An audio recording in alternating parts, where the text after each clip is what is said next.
Hello, Mishkar, and Flow Namaste. My name is Sumit Chatterjee from the Flow Zone Academy. I'm here to talk about, well, I'm just here to rant today, man. I think I've been doing a lot of shadow work, and what I've understood is that spirituality doesn't have any appearance. It doesn't look like anything, okay?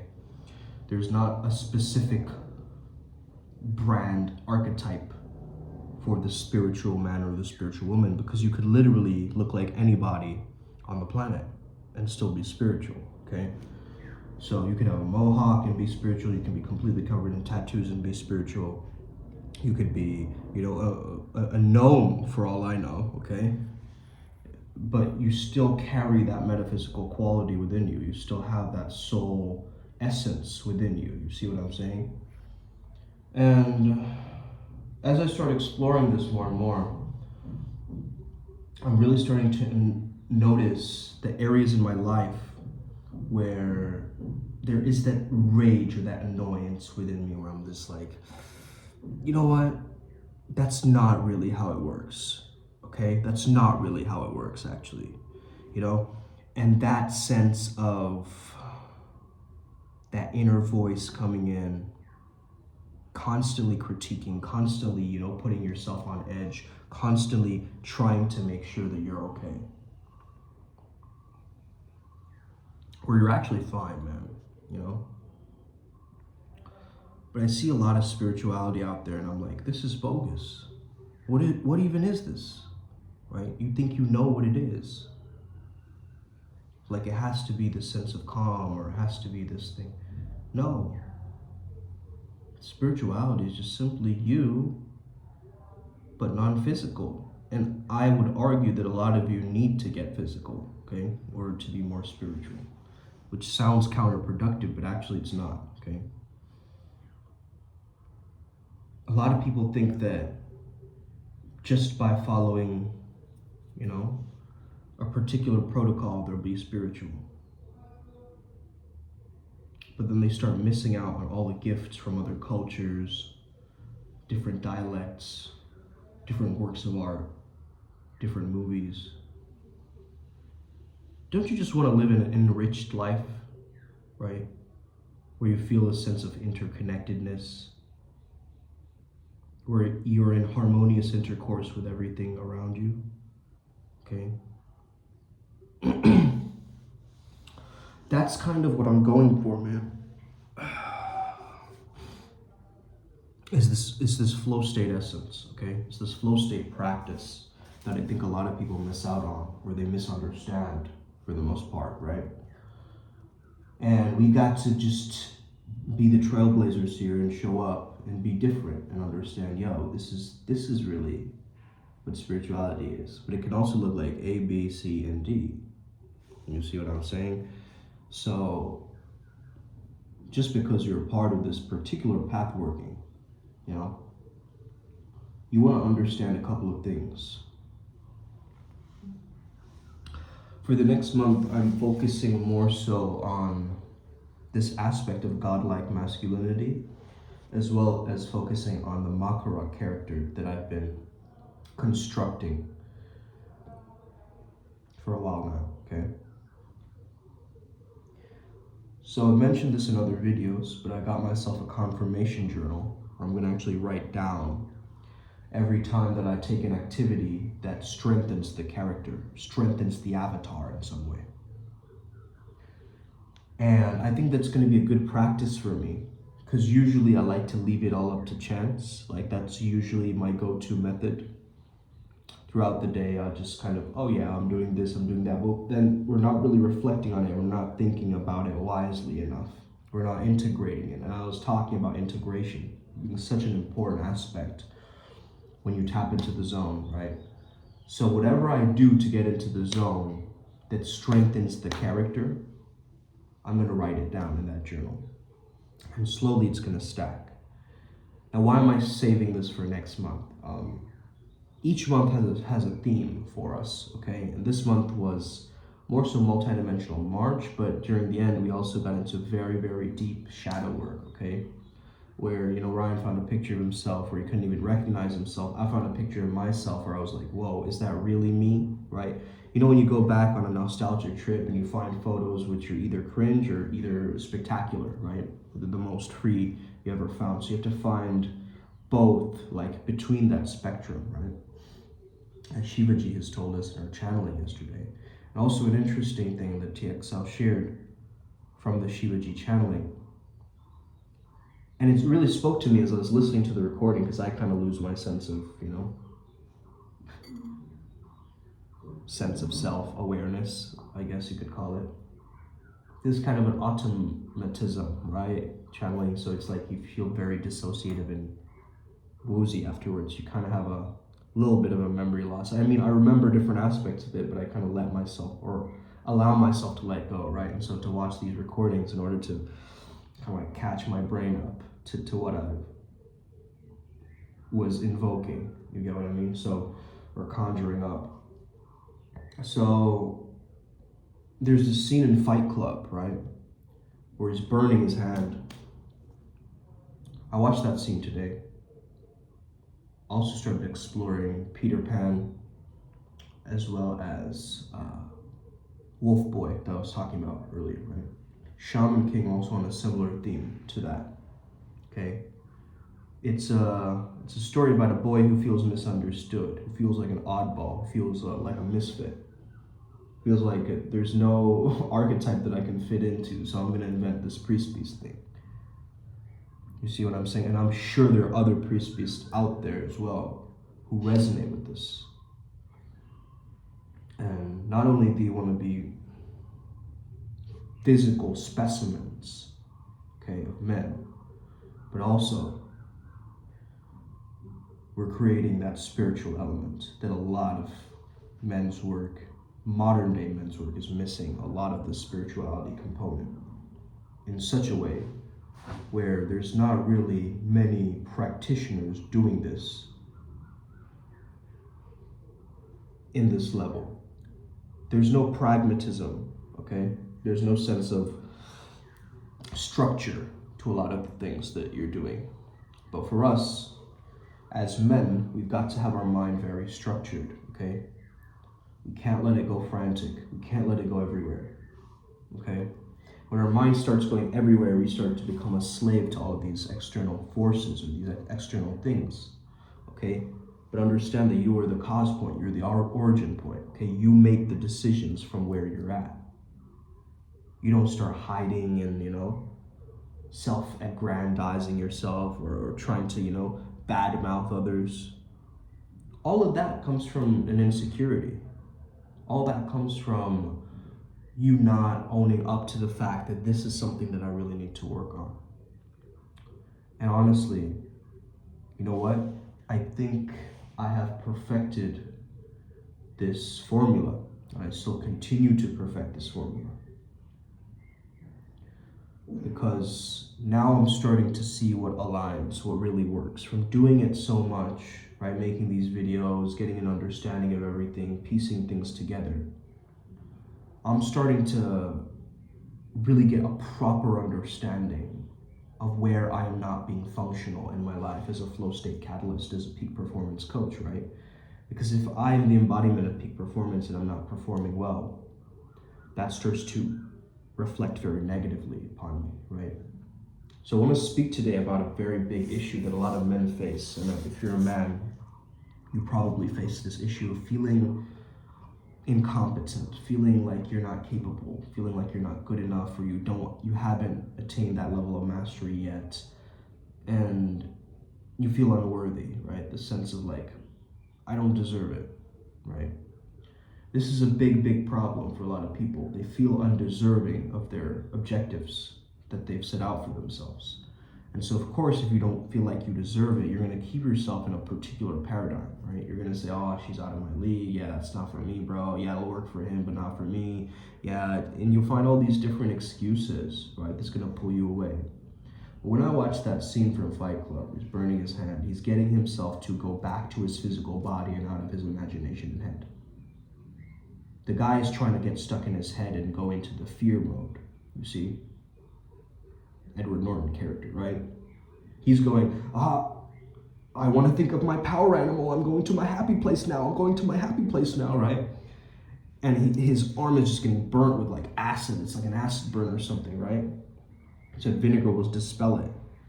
So then he starts to beg him, right? And then he starts to go through this process, and it's only after we lose everything that we're free to do anything. It's that scene, right? Go and watch that scene. I can actually link it down below if you want.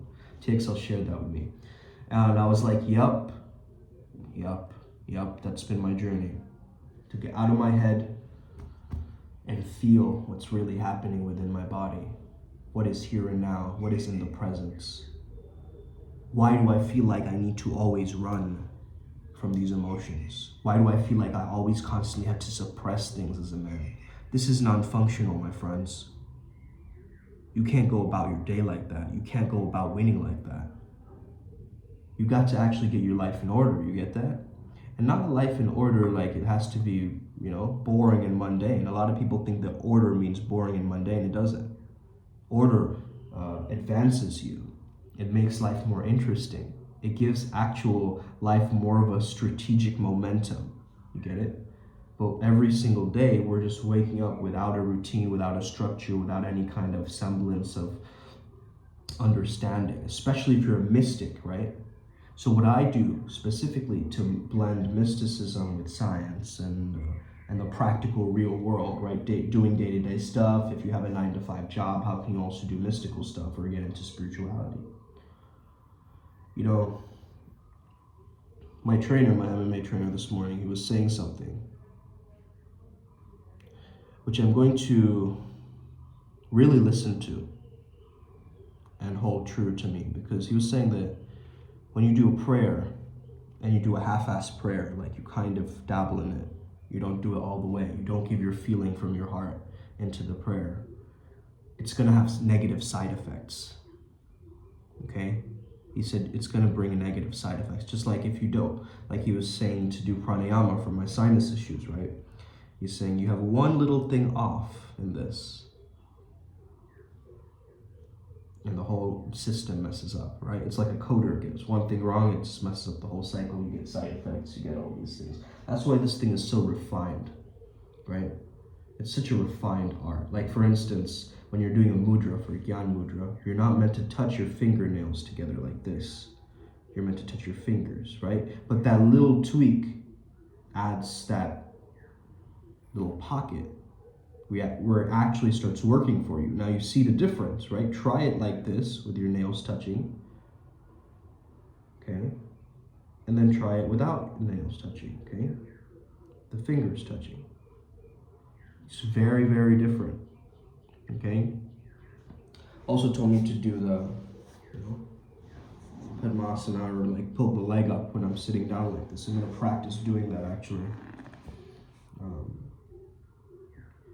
Actually, I think it's right leg over left, right?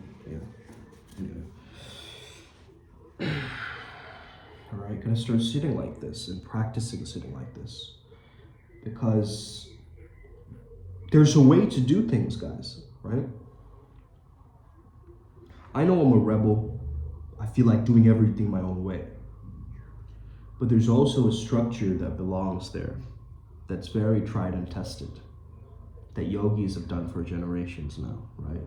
That practitioners have followed for years and years. And man, the more I look into yoga, it seems like it has a solution for everything, like back pain, headaches, hair fall, okay? Just so many things, man. It's so powerful that it comes from my land, I'm gonna have to get used to sitting like this. This is actually not as comfortable. But I think that's the whole purpose. So I'm gonna actually push myself to do that. Actually sit like this. Actually, you know what? I'm gonna sit in Vajrasana.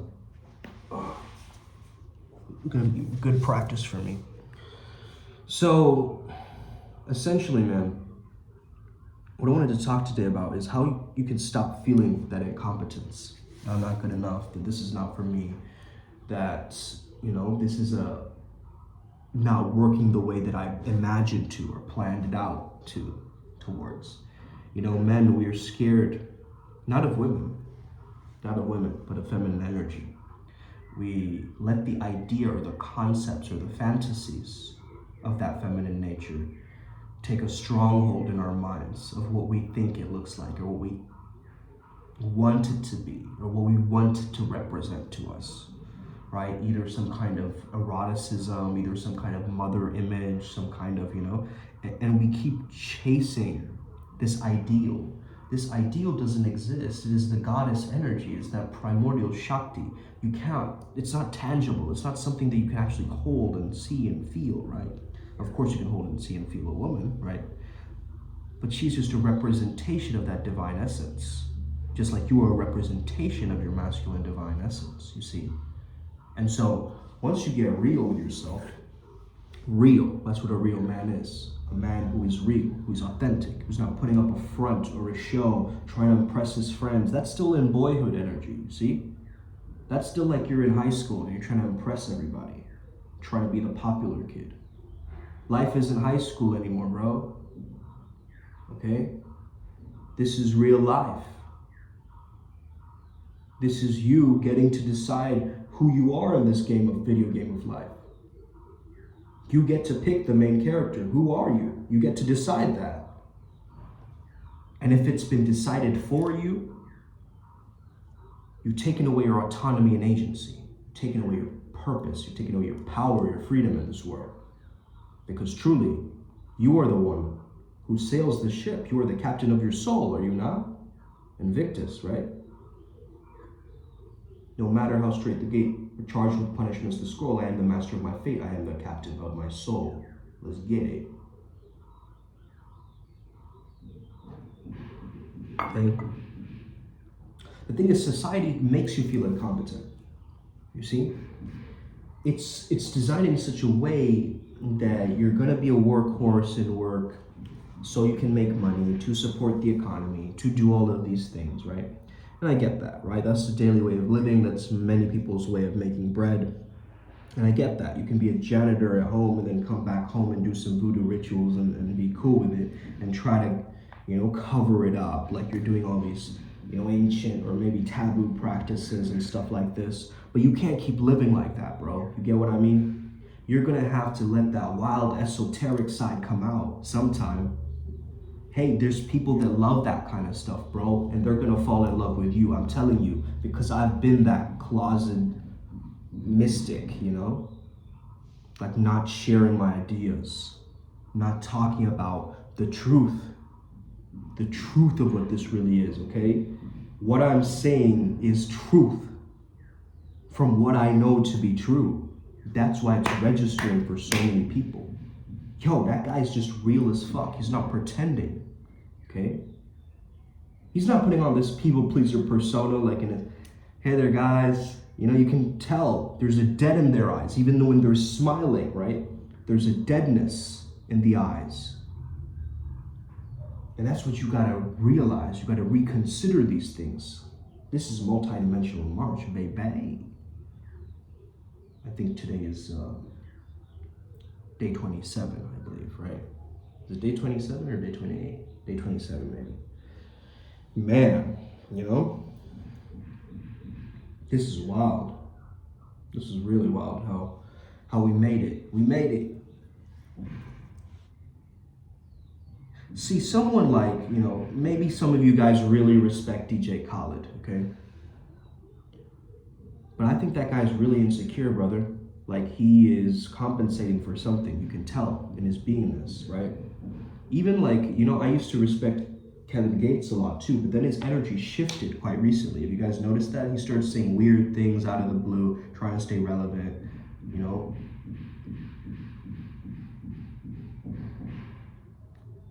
Like, you can't keep a straight face and be chill and, talk about God and then also talk about drinking urine or like having someone pee on you. You get what I mean? Like, you can, but that's like a strange, weird, like concoction. You know what I mean? Like that's someone who is deluded by mysticism, you see?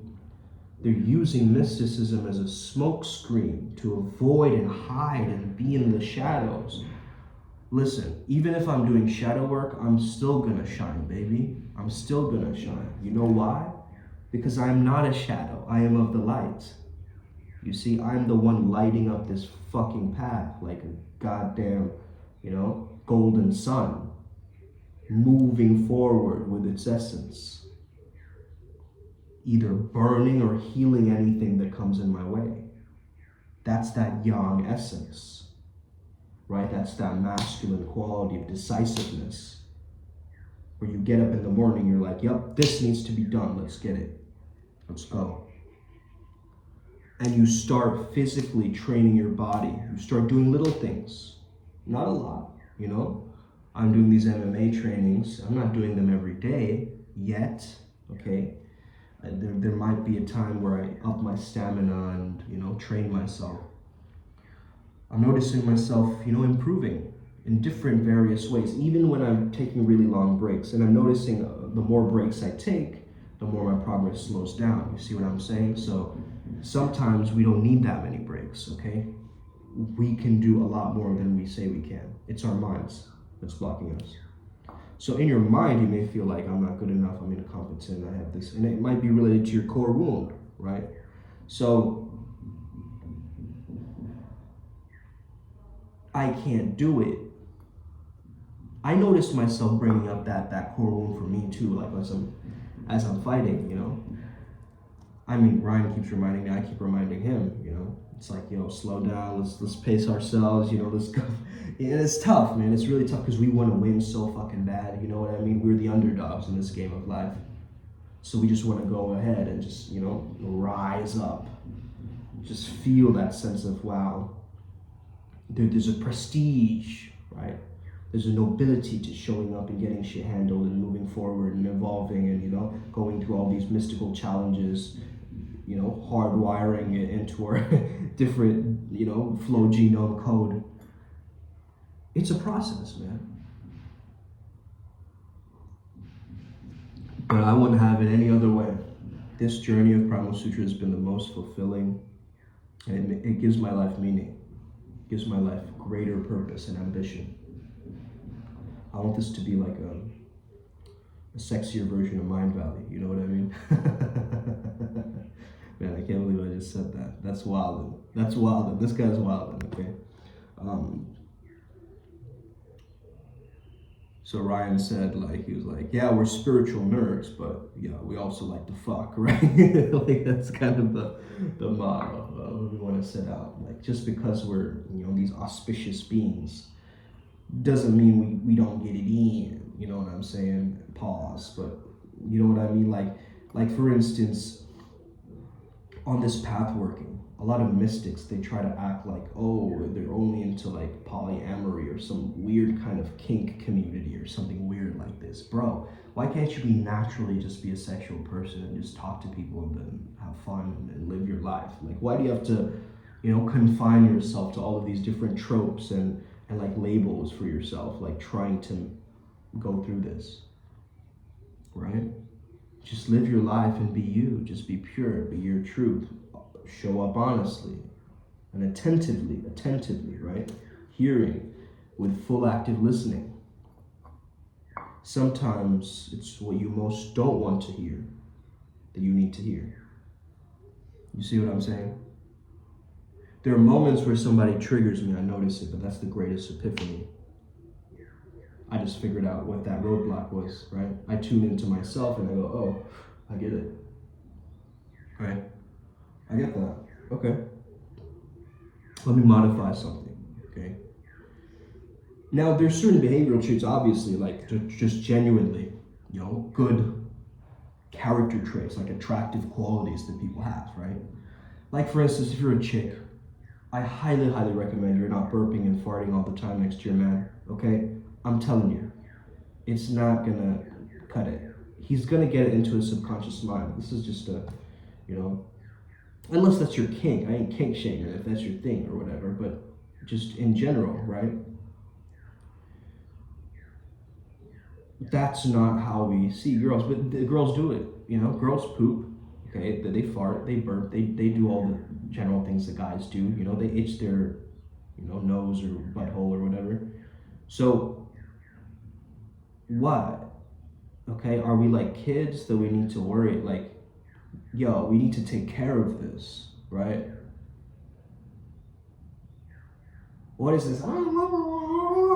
Like all these women are behaving like some kind of psychotic mascot of like, or like a caricature of a woman, rather than an actual, divine goddess form.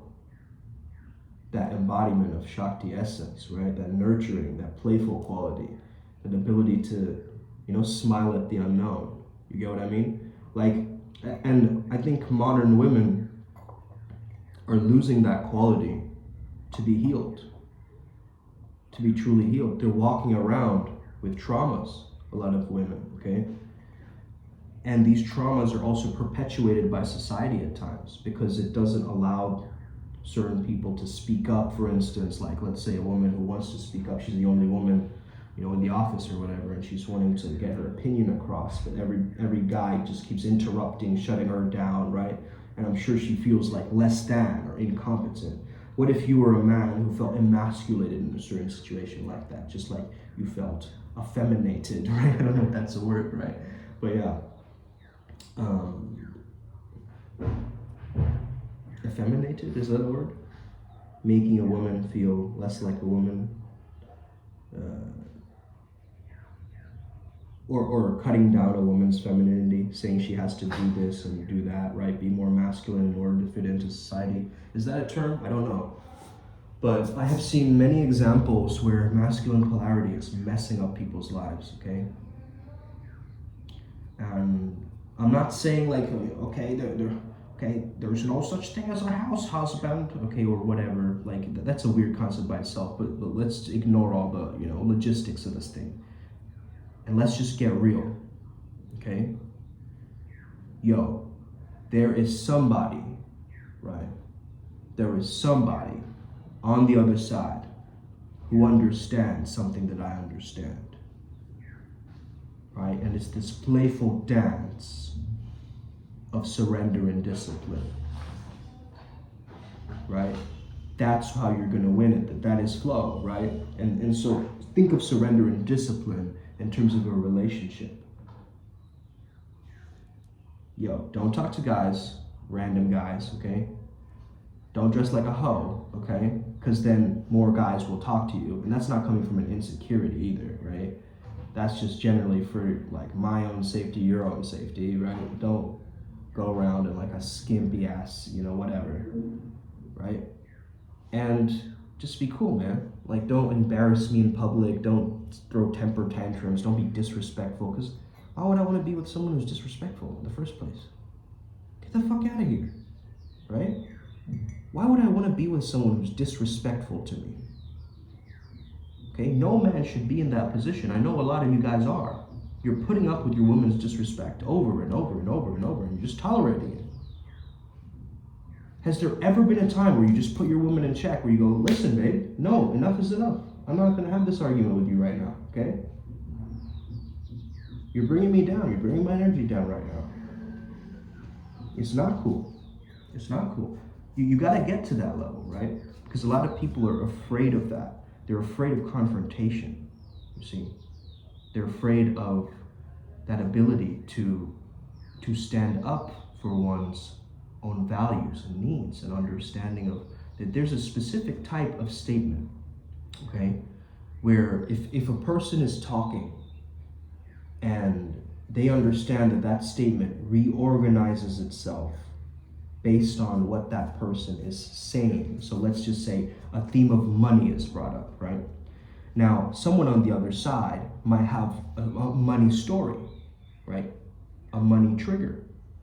We don't know anything about that. Maybe they grew up in poverty.